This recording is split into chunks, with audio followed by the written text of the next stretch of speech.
Il est 16h18, un mardi. Pas un jour spécial. Pas une date qui marque. Dans l'open space, le bruit est constant. Clavier, notifications, chaises qui glissent légèrement sur le sol, des conversations sans importance, des phrases déjà entendues 100 fois. Tout est normal. Tellement normal que personne ne s'en souviendra. C'est précisément dans ce genre de moment que se produisent les décisions les plus lourdes. Son supérieur se lève. Il ne hausse pas la voix. Il ne fait pas de geste autoritaire. Juste un regard. Un signe discret.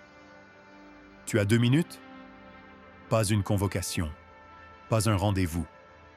2 minutes, ça ne mérite pas de s'inquiéter. Il traverse l'open space. Les autres ne lèvent même pas les yeux.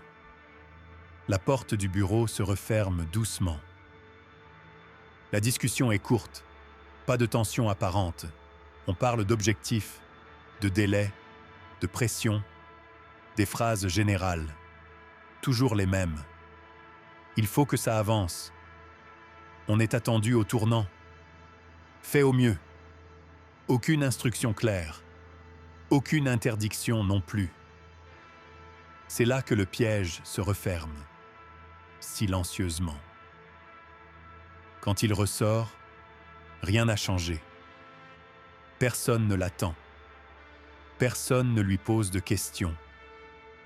Il se rassoit à son poste. Mais intérieurement, quelque chose s'est déplacé. Une responsabilité floue vient de lui tomber dessus. Il réfléchit. Pas longtemps, mais sérieusement. Il repense aux fois précédentes, aux attentes implicites, aux signaux envoyés par la hiérarchie. Il sait ce qu'on attend de lui. Du moins, il le croit. Ne rien faire serait mal vu. Agir trop lentement aussi. Alors il choisit l'option la plus logique. La décision n'est pas héroïque. Elle n'est pas radicale. Elle est pragmatique. Il contourne une procédure. Une procédure connue pour être lente. Une procédure que tout le monde critique. Il se dit qu'on le remerciera plus tard. Les jours passent. Rien ne se passe. Pas de reproches. Pas de remarques. Le silence est interprété comme une validation. C'est souvent comme ça que les erreurs se consolident. Puis, un détail remonte. Un client pose une question. Un service interne vérifie. Ce qui était invisible devient soudain central.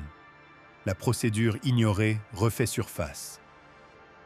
On reconstruit l'histoire. À l'envers, à froid. Chaque action est isolée de son contexte. Chaque choix est extrait de sa logique initiale. Le supérieur est interrogé. Il reste calme, professionnel. Il dit « Je n'ai jamais demandé ça. Techniquement, c'est vrai, et c'est suffisant. » L'employé comprend. Personne ne prendra sa défense. Pas par méchanceté, par logique. Personne ne veut être le prochain.